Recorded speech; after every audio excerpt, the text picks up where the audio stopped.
The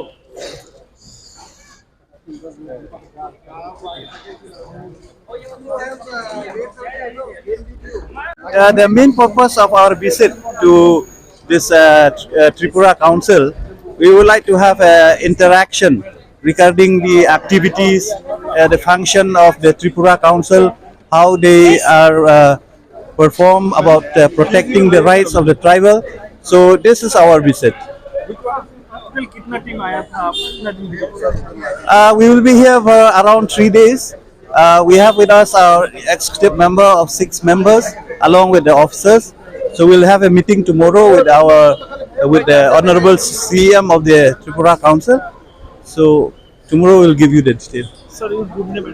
My name is Titos Khain. I am representing from Cherrapunji, Sora constituency, Cherrapunji. CM. Yes.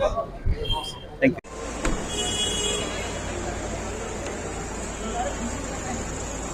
District council থেকে 3 দিনের জন্য ওরা আমাদের district কাউন্সিলে মানে পরিচালনা কীভাবে হয় এখানে মানে একটু অ্যাডমিনিস্ট্রেটিভ ভিজিট করার জন্য ডেভেলপমেন্ট